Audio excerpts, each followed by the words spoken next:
오늘 설교 제목이 하나님께 영광 올려드리자인데 모든 영광을 하나님께 올려드리세, 그런 찬양을 불렀습니다. 감사합니다. 우리 옆에 있는 분들하고 앞에 뒤에 있는 분들하고 인사하세요. 하나님께 영광을 올려드립시다. 아멘.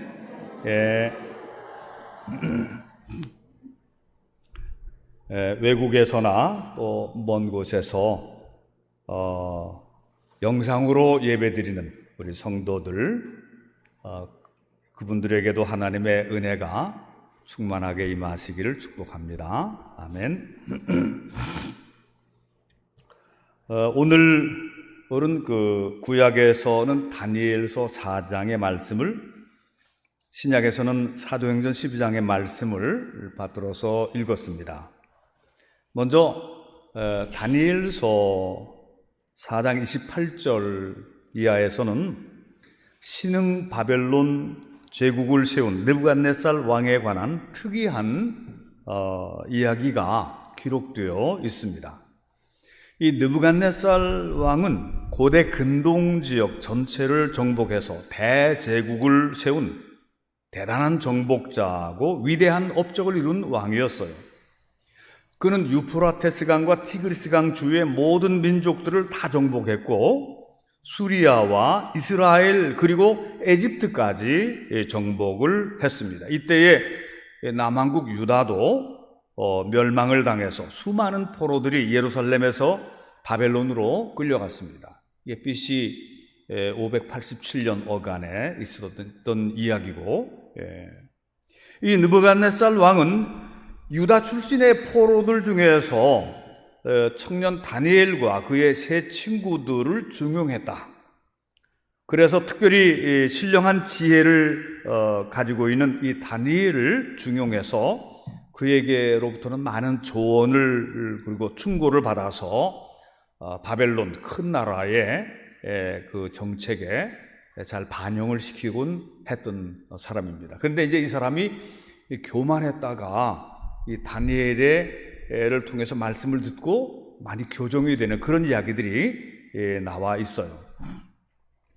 그 위대한 왕이 어느 날 갑자기 자기가 지은 왕궁, 바벨론의 큰 그 왕궁, 그 옥상을 거닐면서 그 아래로 내려다 보이는 거대한 도시, 그 당시 세계 최대의 도시인 바벨론의 그 건물들을 쭉 보면서 이렇게 혼자 뇌까렸습니다.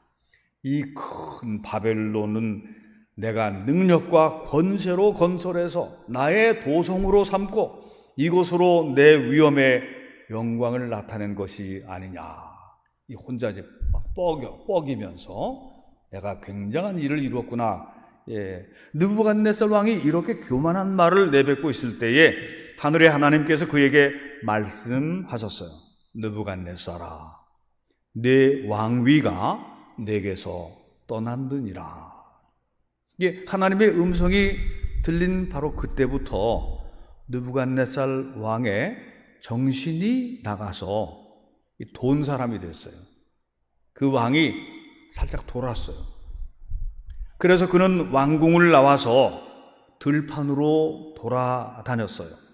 몸은 하늘 이슬에 젖고 머리털이 독수리 털처럼 거칠게 자라났고 손톱은 새 발톱처럼 길게 자라났고 소처럼 풀을 뜯어먹으면서 지내는 것입니다. 왕인데 노숙자처럼 지내다가 그러다가 몇 년이 지나서 어떤 기한이 찼을 때에 그가 다시 하늘을 우러러봐요. 하늘을 우러러보면서 겸허한 마음을 갖게 되었을 때에 그의 나갔던 정신이 되돌아왔고 총명도 되돌아왔다. 왕으로 다시 그는 복귀를 한 것입니다.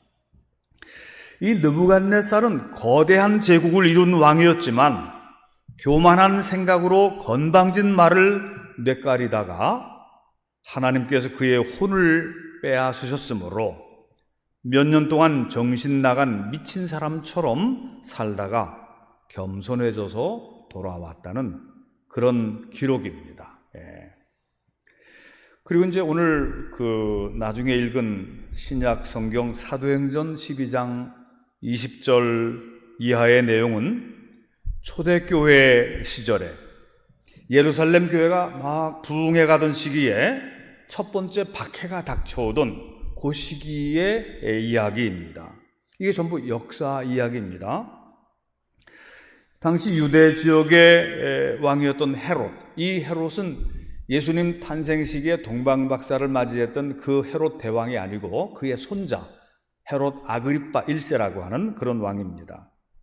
근데 이 사람이 당시에 그 유대 전역을 통치하고 있었지만 그냥 단순히 왕으로하게 얘기하기보다는 이제 분봉왕이라고 했어요. 왜냐하면 로마의 다 속국이었기 때문에, 로마 치하에 있었기 때문에 로마가 인정해 주는 만큼만 그 치안 유지와 세금 걷는 역할만 하는 것이죠, 말하자면. 그런데 이 헤롯이 그 12제자 중에 세베대의 아들 그 야고보와 요한 이렇게 부르잖아요. 근데 그 요한의 형인 야고보를 잡아서 죽입니다. 목을 잘라서 죽여요.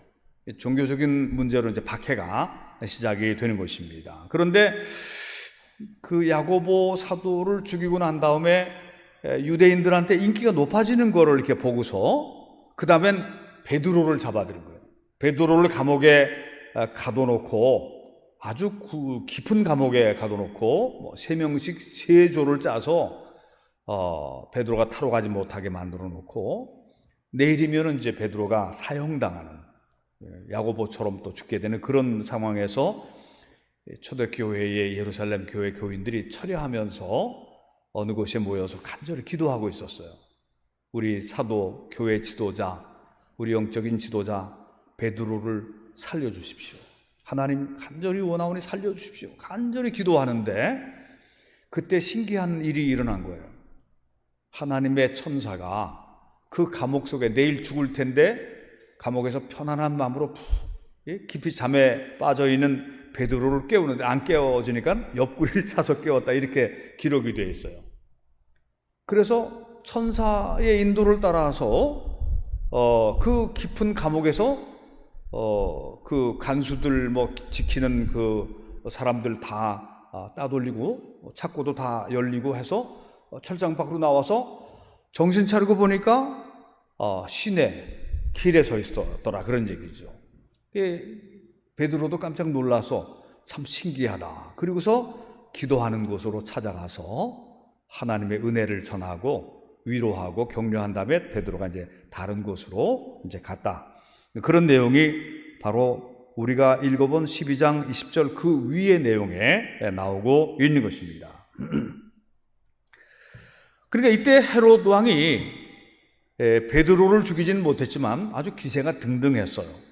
그때 이제 이런 일이 있었습니다. 두로와 시돈 지역은 여러분들이 아시다시피 두로와 시돈은 항구 도시예요.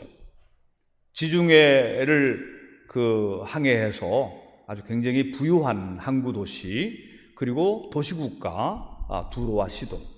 근데 이 사람들은 무역을 해서 먹고 사는 사람들인데 곡식은, 음식물과 식품은 전부 이스라엘, 유다 지역에서 수입을 해서 먹던 사람인데 지금 이 헤롯 아그리파 왕하고 뭔가가 틀어져 있었어요. 틀어져 있어서 곡물 수출을 중단시켜버린 거예요. 그러니까 두로와 시돈 사람들이 굉장히 불편해졌습니다. 곡물을 사기 위해서 먼 거리에 가서 또 물건을 가져와야 되고 곡식을 들여와야 되고 식품을 가져와야 되니까 자기네들이 이제 정치적으로 화해를 하는 거예요. 헤롯 아그리파 왕의 그 침소를 돌보는 아주 친숙한 부하에게, 블라스도라고 하는 부하에게 아주 사람을 보내서 잔치 자리를 만들고 그리고 화해의 자리를 이제 청하는 거예요. 헤롯 아그리파 왕도 거기 청했고 왕의 복식을 갖춰 입고 많은 사람들이 모였는데 두로와 시돈 사람들이 많이 모였습니다. 그때에 이제 화해 제스처로 이 아그리파 왕이 그래서 또 연설을 했어요. 근데 그 연설에 두로와 시돈 사람들이 과하게 반응을 하는 것입니다. 어쨌든 화해를 해서 잘 지내야 되니까 막 박수를 치고 기립박수를 치고 뭐라 그러냐면은 우리 왕의 연설은 신의 말이다. 하나님이 하신 말씀처럼 그렇게 광채가 빛난다. 그러면서 막 박수를 치고 하나님께 영광을 돌려야 될 걸 그 헤롯 아그리파 왕에게 돌린 것입니다. 헤롯 아그리파는 기분이 좋았겠죠. 다 막 자기를 환호하고 막 최고의 막 신적인 존재다라고 그러니까 그 영광을 하나님께로 돌리지 않고 자기가 마치 신인 것처럼 그렇지 나는 그만큼 영광 받을 만하지 그러고서는 하나님께 올려드려야 될 영광을 자기가 가로챘어요. 그때에 하나님께서 그를 치셨다. 충이 먹어서 죽었다. 벌레가 먹어서 죽었다. 그랬어요. 이게 이제 그 누가복음의 표현이고 그 당시에 그 현장과 그 역사 속에 살았던 플라비우스 요세푸스라고 하는 유대인이면서 유명한 역사가가 있습니다. 이 요세푸스의 역사는 세계적으로 유명한 고대기 이런 유명한 역사가 있습니다. 이 요세푸스가 그 사건에 대해서 또 기록한 것이 있어요. 플라비우스 요세푸스는 헤롯 아그리파 1세가 하나님께 올려드릴 영광을 자신이 가로챈 사건 이후에 곧바로 중병에 걸려서 닷새 후에 죽게 되었다. 이것을 그의 역사 기록으로 쓰고 있습니다. 요세푸스는 이 병을 하나님의 징벌 심판으로 보았던 거예요. 그리고 누가는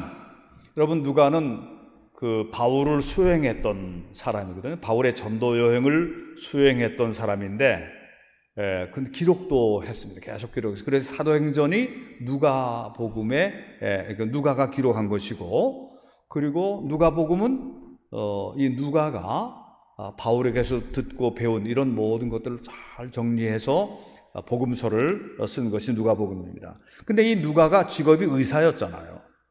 그런데 바울의 주치의인 의사가 특별한 관점으로 그가 병에 걸렸는데 하나님이 치셨다. 충이 먹어서 벌레가 먹어서 죽었다. 여러분 이 벌레라고 하는 게 그 당시 의학에서는 바이러스니 박테리아니 무슨 세균이니 이런 얘기가 아직 쓰여지기 전인데 이 뭔가가 벌레가 먹었다. 그 몸이 썩어 들어갔다 그런 얘기입니다. 근데 충이 먹어서라는 이런 표현은 이 그 사도행전 12장에 나오기 전에 여러분 그 구약과 신약 성서 그 사이에 구약과 신약의 중간 시대가 있었어요. 이 중간 시대가 한 200년 정도가 있는데 그 사이에 쓰여진 책들을 우리는 외경이라고 말합니다. 외경. 토비트서라든가 마카비서라든가 이런 이런 책들이 있는데 그 책들이 우리의 정경에는 들어와 있지 않지만 굉장히 중요한 내용들이에요. 근데 그 외경의 마카비하 제2 마카비하 9장 9절에 나오는 그 내용이 뭐냐면 이 안티오코스 왕이라고 하는 왕이 있는데 이 사람은 헬라 제국의 후예인 셀루코스 왕조의 아주 큰 왕입니다. 정복자고 야망이 큰데 이 사람은 특별히 유대인들을 엄청나게 괴롭히고 박해했어요. 헬라적인 다신교를 받아들이지 않고 유일신을 아주 그냥 고집하고 있는 이 유대인들에 대해서 혐오감을 가지고 예루살렘 성전을 파괴하고 거기다 돼지 피를 붓고 믿음을 고집하고 있는 자들을 막 끓는 불가마 기름에다 넣고 아주 잔인한 박해를 했던 그런 사람이 안티오코스라는 왕이에요. 이 안티오코스라는 왕이 어느 날 말을 타고 가다가 말에서 떨어졌습니다. 말에서 떨어지면 낙상 정도로 좀 치료하면 되는데 그때부터 이 사람이 앓기 시작해서 나중에 일어나지 못하고 몸에 구더기가 슬어서 아주 비참하게 죽게 된다고 하는 것을 마카비 하 9장 9절 이하에 기록을 하고 있어요. 역사의 기록입니다. 안티오코스 왕의 죽음이 아주 비참했다고 하는 것을 기록하고 있는 것입니다. 안티오코스 왕도 하나님의 천벌을 받은 박해자라 이렇게 기록하고 있는 것이죠. 사도행전 12장에서는 헤롯이 충이 먹어서 비참하게 죽었다고 그랬어요. 그런데 하나님의 말씀은 흥망하였더라 이렇게 되어 있는 것입니다. 사랑하는 성도 여러분들이요, 교만은 원래 권력을 가진 자들 중에서 잘 걸리는 그런 시험이에요. 이 권력을 쥔 사람들이 교만에 잘 걸립니다. 그런데 이 교만이라는 시험이 꼭 그렇게 큰 지위에 오른 사람들에게만 있는 것은 아니에요. 별로 대단한 위치도 아니고 유명한 사람도 아닌데도 교만한 마음을 가지고 살아서 하나님께로부터 저주와 형벌을 자초하는 그런 불쌍한 미련한 인생들도 있는 것입니다. 작은 성공, 조그만 성취, 별것도 아닌 위치에서도 하늘을 우러러 감사하지도 않고 하나님께 영광 올려드리지도 않고 하나님이 어딨어? 그러면서 말이죠. 하나님을 믿느니 내 힘을 믿어라. 하나님이 무슨 이런 내 모든 소유와 재산과 지위는 내가 머리 써서 내 의지로 내 노력으로 이루었지 무슨 하나님이 있다고 그래. 이렇게 생각하며 살아가는 사람들도 많이 있다는 얘기입니다. 그런데 이런 사람들은 틀림없이 인생의 어느 순간에 어느 중요한 시기에 정신이 살짝 나가는 거예요.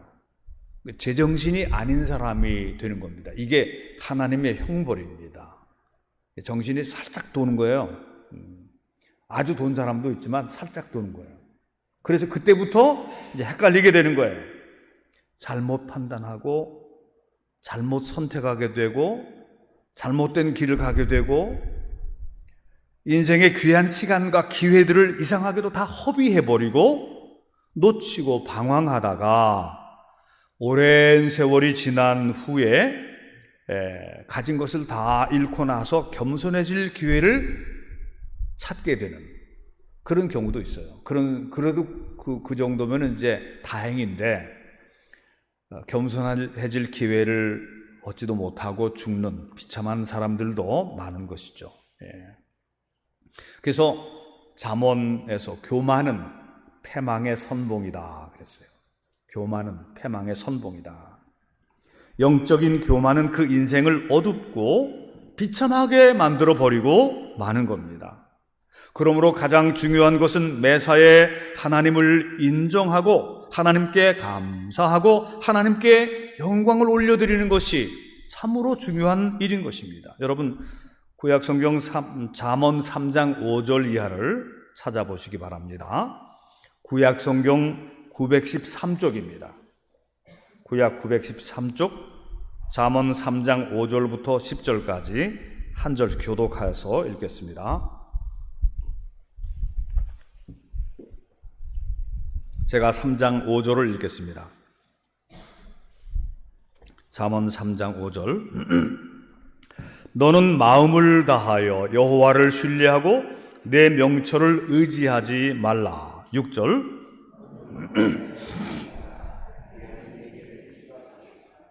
스스로 지혜롭게 여기지 말지어다. 여호와를 경외하며 악을 떠날지어다.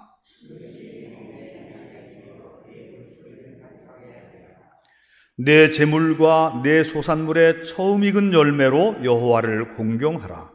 그리하면 내 창고가 가득 차 내 포도즙 틀에 새 포도즙이 넘치리라. 아멘. 너는 마음을 다해 여호와를 신뢰하고 내 명철을 의지하지 말라. 너는 범사의 그를 인정하라. 모든 일에 하나님을 인정하고 하나님께 영광을 올려드려라. 그렇게 되어 있잖아요. 사람으로선 뛰어난 사람인데 하나님께 영광을 올려드리지 않아서 망하고 다른 사람들도 불행하게 만든 그런 사람들이 역사 속에 많아요. 이 독일의 히틀러나 구소련의 스탈린 같은 사람들도 크고 강한 나라의 최고 통치권자였지만 그들이 교만한 마음을 품고 자기가 하나님의 자리를 대신하려고 했을 때에 하나님께서 그들의 정신을 빼앗아 가버리신 것입니다. 그러니까 그들은 정신이 나간 미친 총통이 되었고 악령 들린 공산당 서기장이 되어서 제정신이 아닌 상태에서 말로나 글로나 다 설명하기 어려울 정도로 큰 범죄, 인류 역사에 아주 대표적인 범죄를 저지른 사람들이 그들입니다. 그들은 전쟁을 일으켜서 수천만 명을 죽였고 2차 대전 1억 이상의 인구를 숙청하고 굶어 죽였어요. 굶겨 죽였어요. 히틀러 얘기하고 그냥 스탈린 넘어가는데 실제로 스탈린이 이 사람들을 숙청하고 귀양 보내고 죽이고 한 거 보면 억 단위로 넘어갑니다. 히틀러도 악한 일을 저질렀지만 공산주의 안에서 이루어진 것은 우리가 모르는 엄청나고 너무너무도 기이한 그런 범죄가 저질러졌던 거예요. 이런 정신 나간 지도자들로 인해서 인류가 큰 재앙을 당했던 것입니다. 그런데 그런 정신 나간 지도자들을 영웅이라고 열광하고 환호했던 그 시대 그 나라 사람들도 결국은 죄악에 물들어서 비참해지고 불행한 역사를 함께 만들어 나갔던 거예요. 그래서 정신 나간 주인공과 또 불행을 자초한 조연들, 그렇게 가는 것입니다. 여러분, 우리나라도 어떤 지도자가 세워질 때에 그거 국민이 뽑는 거 아니에요? 그러니까 훌륭한 지도자도 훌륭한 국민이 뽑는 거고 못난이 지도자도 못난이 그 국민이 뽑는 거예요. 결국은 같이 가는 겁니다. 같이 가는 거예요. 그래서 국민들 의식이, 국민들 신앙이, 이 시민들의 신앙이 좋아져야 되는 거예요. 이 신앙이 나빠져서 점점 더 하나님을 멀리하고 타락되어 가면은 지도자도 나쁜 지도자가 뽑힐 수밖에 없는 거예요. 함께 멸망하게 가게 되는 것입니다. 그게. 물론 어떤 경우에 백성들이 다 무지하고 타락됐을 때 훌륭한 지도자가 나와서 사무엘처럼 다윗처럼 나와서 다 백성을 새롭게 이끄는 그런 경우도 있지만 말이죠. 오늘 읽지는 않았지만 사무엘상 16장 이하에 보면은, 예전에 우리가 읽어봤던 내용입니다. 사무엘상 16장에 보면은 이스라엘의 초대왕 사울이 하나님의 사람 사무엘과의 약속을 어기고 하나님보다는 사람들의 말과 인기에 집착해서 첫 신앙의 그 초심을 잃어버리고 하나님의 뜻에서 점점 더 멀어져 갈 때에 하나님은 안타까운 마음으로 기다리시다가 마침내 사울을 버리게 돼요. 여호와 하나님은 사무엘 선지자를 베들레헴으로 보내서 아직 어린 다윗에게 기름을 부어서 장차 이스라엘의 왕이 되게 해주시는 것입니다. 근데 다윗이 사무엘 선지자로부터 기름 부음을 받은 그날부터 다윗에게는 주님의 성령이 임하셨다. 성령에 감동되었다. 이 다윗의 인생은, 그래서 다윗이 아직은 어렸지만 그가 시를 짓고 찬송을 부르고 그리고 미래의 지도자가 되는 그런 길을 걷게 된 거예요. 그런데 반면에 사울 왕에게는 하나님의 영이 떠났어요. 그리고 그 대신 하나님이 부리시는 악한 영이 그를 번뇌케 했다. 그리고 여러분들이 번뇌하는 게 이게 좋은 게 아닙니다. 여러분에게 번뇌가 없어지길 바랍니다. 성령의 사람은 번뇌하지 않아요. 성령이 떠나간 사람은 번뇌해요. 여러 가지 나쁜 일로 인해서 번뇌하게 된 거예요.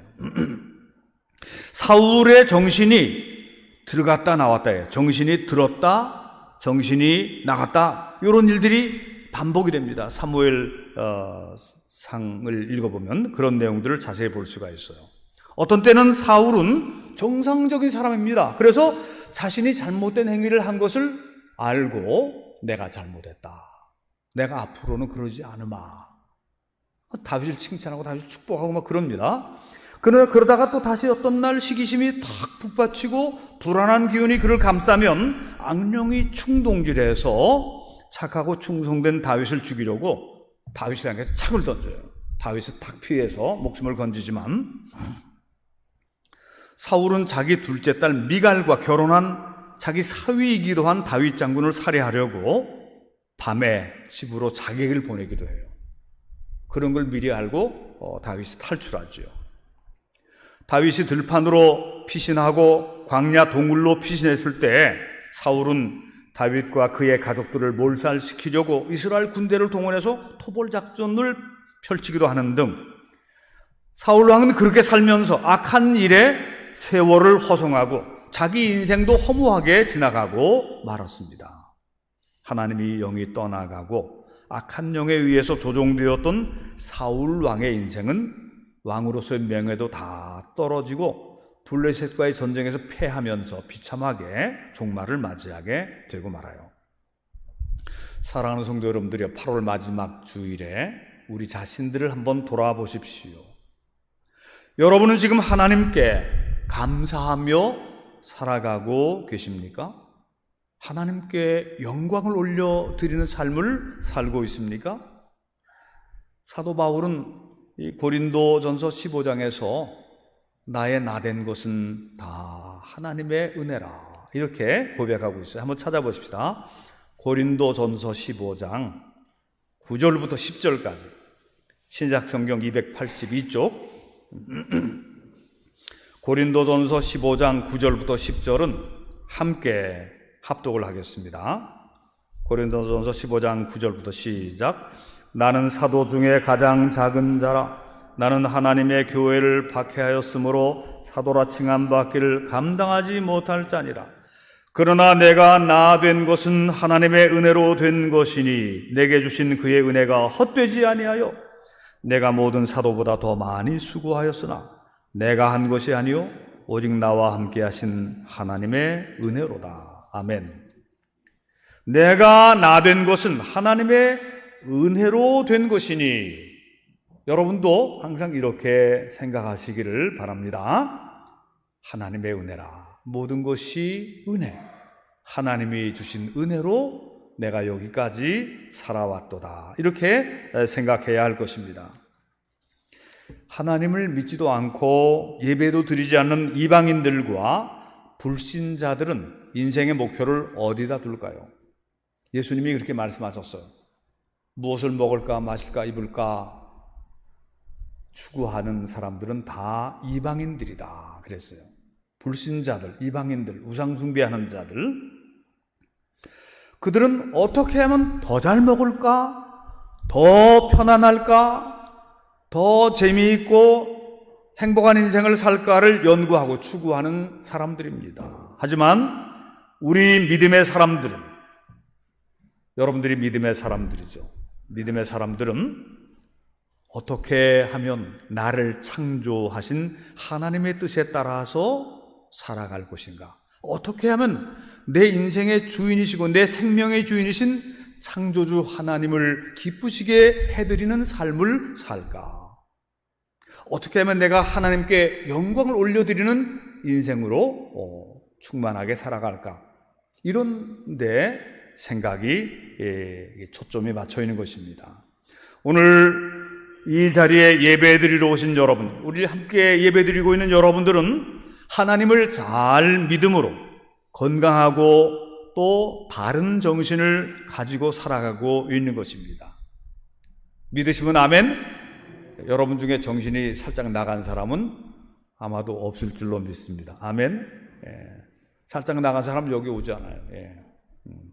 근데 여러분 완전히 싹 나가면은 그 미친 사람이라고 그러는데 살짝 나갔기 때문에 정상적인 사람 같은데 이 살짝 나가도 핀트가 잘못 맞기 때문에 잘못 선택을 하고 잘못 결정을 하고 잘못 생각하고 길을 잘못 들게 되는 것입니다. 이게 살짝 왔다 갔다 하는 게 이게 인생 망치는 겁니다, 여러분. 우리가 신앙생활을 할 때에 먼저 하나님의 나라와 그의 의를 구하라 순서를 딱 정하고 믿음의 주요 또 온전케 하시는 예수 그리스도를 바라보라. 예수님을 바라보고 하나님께 감사와 찬양, 범사의 그를 인정과 하나님께 영광을 올려드리라. 여기에다 초점을 맞추고 딱 살아갈 때에 그 사람은 우선 정신이 제정신인 상태인 거예요. 거기다가 성령이 그와 함께 하심으로 성령의 감동에 따라서 지켜주시고 보호해 주시고 인도해 주시고 지혜를 주시고 총명을 주시고 능력을 주신다. 이것을 믿으시기 바랍니다. 교회에 다니던 사람들 중에서도 하나님께로 영광과 감사를 올려드리지 않고 살살 교만해지는 거예요. 이게 이제 먹고 살만하고 예금 통장에 예금도 있고 부동산도 있고 뭐 가진 것도 있고 숨겨둔 것도 있고 그러면 이게 하나님 앞에 기도할 시간이 자꾸 줄어들고 자기 머리 굴리려고 하고 하나님 앞에 간절한 기도의 시간을 안 가지게 돼요. 그리고 감사에서 멀어지게 되고 두 마음을 품고 세상을 더 사랑하게 되고 그렇게 되면 처음에는 성령이 근심하며 기다려 주시다가 그 사람이 두 마음을 품고 마침내 하나님을 떠나가게 되면 성령님도 그 사람을 떠나가시고 그 빈 공간을 악한 영이 들어와서 차지하게 되는 것입니다. 이 빈 공간. 그래서 귀신 들리는 사람들은 그 인생이 공허한 사람들이 귀신을 들리는 거예요. 성령에 충만한 사람, 기쁨과 감사가, 은혜가, 진리의 말씀에 충만한 사람에게는 시험 들 일이 없어요. 마귀가 어떻게 거기를 들어옵니까? 성령 충만한 사람인데. 그런데 공허한 사람, 뭔가가 빠져나갔어요. 하나님의 말씀도 없고 은혜도 없고 기도도 없고 찬송도 없고 하나님을 묵상하는 깊은 그런 하나님과의 교제도 없어요. 마음이 공허해요. 그런 사람은 틀림없이 마귀가 방문합니다. 빈집이니까 방문하죠. 그래서 자기들이 산다면. 예수님도 말씀하셨잖아요. 예전에 그 물 없는 곳으로 나갔던 귀신이 다른 곳 찾아다니다가 없으니까 자기보다 더 악한 귀신 7을 데리고 들어와서 거기 살았더니 그 사람의 형편이 어떠하리요 그랬어요. 하나님의 영이 떠난 공허한 마음, 오늘 우리 시대에 이 공허한 마음을 가진 사람들이 얼마나 많은지 몰라요. 난 텔레비전만 보고 게임만 하고 무슨 돈, 주식 모든 그런 거에만 막 쏠려 있어서 복잡해. 마음이 번뇌하고 복잡하고 공허해지는 거예요. 진리의 말씀, 은혜의 말씀, 찬송, 감사, 기도가 없으므로, 은혜의 묵상이 없으므로 그 공허한 마음에 귀신이 들어오는 거예요. 사랑하는 성도 여러분들이 이 시간에 새로이 우리는 결단해야 될 것입니다. 절대로 하나님의 영광을 가리워서는 안 된다. 하나님께 올려드리는 영광을 가로채면 그것은 저주예요. 자신의 성공을 하나님께 감사하지 않고 자신의 머리나 자신의 노력으로 이룬 것이라고 자랑하지 말 것을 결심해야 될 것입니다. 이런 지혜가 없어서 망한 사람 많이 있어요. 조금 똑똑한 사람들이 다 그런 겁니다. 여러분, 조금 똑똑한 사람들이 까불다가 다 그렇게 되는 거예요. 겸손. 진짜 훌륭한 사람들은 높이 올라갈수록 유명해질수록 많이 알려질수록 성공할수록 겸손해져요. 그런 사람들이 많지는 않지만 조금 똑똑한 사람들이 떠들고 까불다가 저주를 당해가지고 비참하게 망하잖아요. 자신의 성공을 하나님께 감사하지 않고 자신의 머리나 노력으로 이룬 것이라고 자랑하지 말 것, 이것을 결심해야 될 것입니다. 그리고 조상들이 물려준 것이라 하더라도 우리 조상들의 피땀으로 물려받은 거 내가 지켜야 된다. 그거 그렇게 좋은 말이 아니에요. 하나님의 은혜가 우리 조상 때로부터 임하셔서 우리 조상들이 하나님의 은혜로 가난해서 부유하게 되었고 그리고 그것을 또 내가 물려받았으니 이것이 다 하나님의 은혜로다. 그러면서 자신들과 자신의 가족, 자녀들에게도 하나님께 감사해야 된다. 그렇게 해야지 너네는 부동산만 믿어. 이렇게 가르치면 안 된다. 그런 얘기예요. 우리는 조상적부터 해온 게 많기 때문에 일 안 해도 몇 대가 살 수 있어요. 이딴 식으로 말하면 그러면 틀림없이 망하는 것입니다. 그것은. 그건 망하는 길로 가자는 얘기 아니겠어요? 하나님께 감사함으로 돌아와야지. 만약에 하나님께 영광과 감사를 올려드리지 않을 때에는 집안이 망하게 되는데 자손들의 판단이 흐려지게 되고 중요한 선택과 결단도 잘못하게 되고 그 결과로 인류 인생이 2류 인생이 되는 것이고 2류 인생이 3류 인생이 돼서 점점 추락하게 돼요. 갑자기 절벽으로 떨어지는 경우도 있지만 자기도 모르고 주변 사람들도 모르게 서서히 몰락해 가서 나중에는 완전히 바닥치게 되는 그런 경우가 많은 거예요. 갑작스러운 재앙과 심판보다도 서서히 정신이 들었다 나갔다 이렇게 하다가 멸망되는 경우가 참 많은 것입니다. 오늘 여러분들 우리에게 제정신을 주신 하나님께 감사해야 돼요. 아멘. 걸어서 교회에 나올 수 있게 허락하신 하나님께 감사해야 돼요. 아멘. 성경 말씀을 들을 수 있고 또 볼 수 있으니 감사해야 되는 거예요. 그리고 이때에 여러분들은 유감없이 하나님께 영광 찬양을 올려드려야 돼요. 성가대에서 글로리아, 글로리 투 갓 이렇게 하는 그 성가대가 얼마나 좋은데 왜 성가대 안 들어와요? 그죠? 성가대 좀 더 들어와야 돼요. 아멘. 찬양을 부른다. 저도요. 설교자가 아니면 100% 찬양대 들어갔을 거야. 아멘. 여러분들 중에 찬양으로 하나님께 더욱 영광을 올려 드리시기를 바랍니다. 그것이 자신에게도 영예가 되는 거예요. 하나님께 영광 올려 드리는 삶이 되시기를 바랍니다. 교사로, 권사로, 장로로, 속장으로, 집사로 하나님께 영광을 올려드리십시오. 여러분들에게 영광을 올려드릴 기회가 있는 거예요. 집사 직분 받아놓고 아무것도 안 해. 권사 직분 받아놓고 장로님들 중에서 정말 존경받고 기림을 받는 그런 장로님들이 되시기를 축원합니다. 아멘.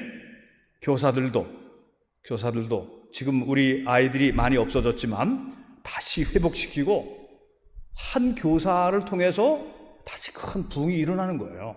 그런 역사가 일어나게, 이런 헌신과 아름다운 섬김을 통해서 하나님께 영광이 올려지도록 해야 할 것입니다. 오늘 말씀을 마치면서 우리 모두는 하나님께 영광과 감사를 올려드립시다. 예배와 찬양을 통해서, 감사와 기도를 통해서, 겸손과 선행을 통해서 여러분의 인생의 목표를 하나님께 영광을 올려드리기 위해서 여러분의 인생의 목표를 그렇게 가지시기를 바랍니다. 하나님께 영광을 올려드리려고 목표를 잡으면 그렇게 인생을 살아가는 가운데 하나님의 영광의 빛이 우리에게 반사가 되는 것입니다. 그러면 그 사람의 인생이 영예롭게 빛나게 되는 거예요. 하나님의 영광을 위해서 살려고 노력하다 보면 하나님의 영광의 광채가 그 사람에게 비춰서 그 사람이 진짜 빛나는 인생이 되게 되는 겁니다. 이런 원리가 있는 것입니다. 하나님께 영광을 올려드리는 여러분 모두의 인생이 되기를 주님의 이름으로 축원합니다. 기도하십시다.